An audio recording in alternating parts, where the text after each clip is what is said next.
বাংলাদেশের মুমিন মুসলমানদেরকে অর্থাৎ তৌহিদি জনতাকে খোদ অন্য একটা মুসলমান দেশ কী দৃষ্টি দিয়ে দেখে, কি মানে কোন দৃষ্টিভঙ্গি দিয়ে তারা বিচার করে বাংলাদেশের মানুষকে, সেটার একটা উজ্জ্বল নমুনা আমরা খুঁজে পাবো যে সাম্প্রতিক ওই যে ইউনাইটেড আরব এমিরেটস, অর্থাৎ ওই যে দুবাই বলে আমরা যাকে চিনি, তো ওই দেশটা বাংলাদেশের সাথে যে আচরণ এই যে সম্প্রতি করলো, যেটা অলরেডি বেশ কিছুদিন হয়ে গেছে, অলরেডি কয়েক মাস তো বটেই, কিন্তু যে আচরণ বাংলাদেশের সাথে করছে, এ থেকে বোঝা যায় যে এই মুসলিম দেশগুলো বাংলাদেশকে কি হিসাবে চিহ্নিত করে, এবং বোঝা যায় যে তারা বাংলাদেশকে একটা সভ্য দেশ বা অসভ্য দেশ হিসাবে মনে করে। অর্থাৎ বাংলাদেশের মানুষ কি সভ্য নাকি অসভ্য, সেটা কিন্তু তাদের আচরণ থেকে আমরা বুঝতে পারি। অর্থাৎ এই অন্য মুসলিম রাষ্ট্র,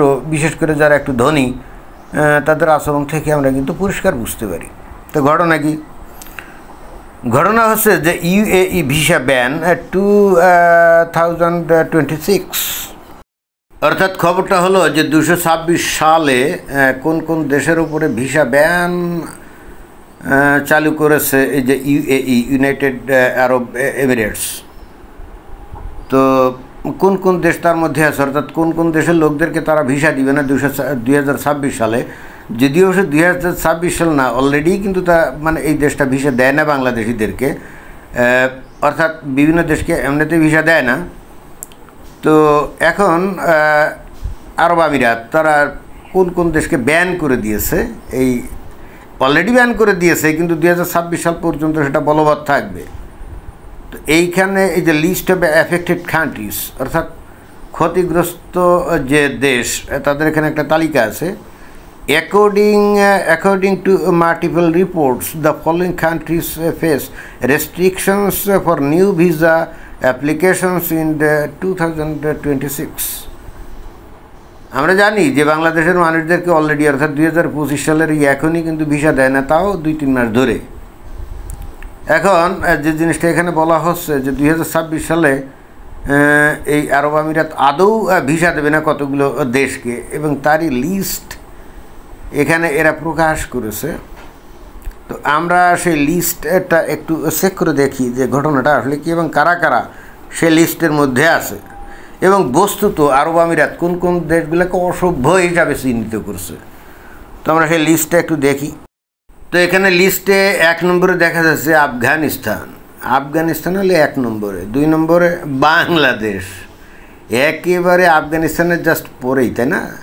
3 নম্বরে ক্যামেরুন, তারপরে Lebanon, Libya, Somalia, Sudan, Uganda, Yemen. এই 9টা দেশের উপরে রেস্ট্রিকশন জারি করে দিয়েছে আরব আমিরাত। অর্থাৎ এই দেশগুলো থেকে আপনি কাজে যান অথবা বেড়াতে যান, কোনো কামে দিবে না, আপনাদেরকে ভিসা দেওয়া হবে না। তো তালিকাটা কি খেয়াল করলে, মানে তালিকা দেখলে তো বোঝাই যায় যে বাংলাদেশের পজিশন কোথায়, তাই না? তো আরব আমিরাত অর্থাৎ ইউএই আফগানিস্তানকে একেবারে সবচেয়ে খারাপ দেশ হিসাবে চিহ্নিত করছে যে তাদেরকে ভিসা দেওয়া হবে না, এবং তার পরপরই বাংলাদেশ। এখানে যে তালিকার ওয়ান আফটার অ্যানাদার এগুলো দেখলেও কিন্তু বাংলাদেশকে এখন এই আরব আমিরাত কোন দৃষ্টি দিয়ে দেখে সেটা কিন্তু পরিষ্কার। অর্থাৎ এই বাংলাদেশকে বস্তুত অনেকটা আফগানিস্তানের সমতুল্য সমমর্যাদার দেশ হিসাবে আরব আমিরাত চিহ্নিত করে, অথচ আরব আমিরাতের লোকজন কিন্তু মুমিন মুসলমান। তো মুমিন মুসলমান হিসেবে বাংলাদেশের মুমিন মুসলমানদেরকে কিন্তু তারা কোনো কেয়ার করে নাই, তাই না? তো এখানে মোটে কয়টা 9টা দেশ আছে। তো Afghanistan, Bangladesh, Cameroon, Lebanon, Libya, Somalia, Sudan, Uganda, Yemen. দেখেন যে এর মধ্যে একমাত্র ক্যামেরুন, হ্যাঁ, এখন ক্যামেরুন আমি জানি না ওখানে মুসলিম অধ্যুষিত লোকজন কত বা মুসলিম লোক কত, বাট বাকি 8টাই কিন্তু মুসলিম দেশ। এই যে আফগানিস্তান, তারপরে লিবিয়া, তারপরে Lebanon, Somalia, Sudan, Uganda, Yemen, প্রত্যেকটাই মুসলিম দেশ এবং প্রত্যেকটাই সুন্নি মুসলমান দেশ। এবং একই সঙ্গে দেখবেন যে প্রত্যেকটাই যুদ্ধ বিধ্বস্তে একেবারে আক্রান্ত, তাদের দেশে আসলেই কোনো সরকার আছে কিনা সেটাও বোঝা যায় না। অর্থাৎ মানে দে আর অল ফেইল্ড স্টেটস। যেমন ধরেন যে আফগানিস্তান, তাই না, ওখানে যদিও তালেবান সরকার ক্ষমতা আছে, কিন্তু আমরা তো জানি যে এই তালেবান সরকার বস্তুত ওখানে নাম কাওয়াস্তে সরকার, তারা বেসিক্যালি জনগণের কোনো কল্যাণ করে না। ধর্মীয়ভাবে কি করা লাগবে, কাকে পাথর ছুঁড়ে হত্যা করতে হবে জেনে ব্যভিচারের সময়, বস্তুত এইগুলো নির্ধারণ নিয়েই এরা ব্যস্ত, তাই না। তারপরে এই যে লেবানন গৃহযুদ্ধে বিধ্বস্ত, লিবিয়া ভয়ঙ্কর গৃহযুদ্ধে বিধ্বস্ত, সোমালিয়া একেবারে মারকামার অনেক দিন, অন্তত গত 3 দশক ধরে সোমালিয়াকে একটা গভর্নমেন্ট লেস কান্ট্রি, অর্থাৎ যে দেশে বস্তুত ওই যারা নাকি গুন্ডামি মাস্তানি সন্ত্রাসী কর্মকাণ্ড করে, সোমালিয়াকে বস্তুত ওই তারাই কিন্তু চালু রাখছে। সুদান, উগান্ডা, ইয়েমেন প্রত্যেকটা মুমিন মুসলমানের দেশ, এবং অবশ্যই এগুলাকে একেবারে নিম্ন শ্রেণীর দেশই বলা যায়, কারণ এর প্রত্যেকটাতেই কিন্তু জাতিগত সংঘাত নইলে ধর্মীয় সংঘাত এগুলো কিন্তু প্রতিনিয়ত চলছে, এবং অধিকাংশ মানুষের কাছে অস্ত্রঘাতী বিদ্যমান। অর্থাৎ অন্য কথায় যদি পশ্চিমা স্ট্যান্ডার্ড বা ন্যারেটিভে আপনি বিচার করেন, তাহলে এই দেশগুলোকে আপনি কোনোভাবেই সভ্য বলতে পারবেন না। আর কি অদ্ভুত ব্যাপার, এই কতগুলো দেশের একেবারে সর্ব উপরে জাস্ট একটা দেশের নিচে এই বাংলাদেশের নাম, তাই না, আফগানিস্তানের পরে।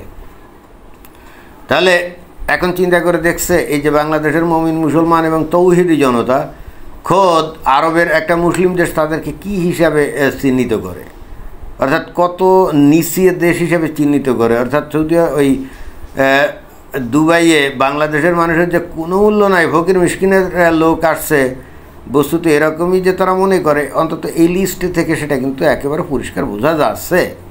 কিন্তু আমাদের দুঃখ হলো যে ডক্টর মোহাম্মদ ইউনূস সাহেব ক্ষমতা আসার পর আমরা কিন্তু আশা করছিলাম, ওনারা যেহেতু আন্তর্জাতিক কানেকশন অনেক হাই, তো আমরা আশা করছিলাম যে বরং আরও বাংলাদেশে মনে করেন যে অনেক এম্বাসি আরও সেট আপ হবে, যেমন ওই যে ভারতে অনেক দেশের ইউরোপিয়ান কান্ট্রিগুলোর আছে না, এম্বাসি আছে না, তো আমরা ভাবছিলাম যে সেগুলোই বাংলাদেশে আসবে এবং অতীতের তুলনায় আরও বেশি অনেক ভিসা টিসা লোকজন পাবে।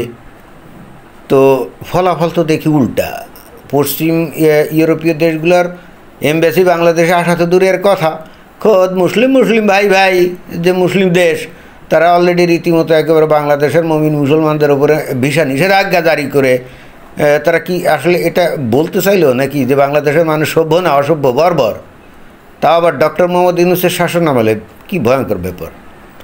অথচ আমরা এই কথিত ফ্যাসিস্ট হাসিনা সরকারের আমলেও বাংলাদেশের মানুষ কিন্তু বিভিন্ন দেশে খুব অবাধে অনেক ভিসা টিসা পাইতো যাইতো।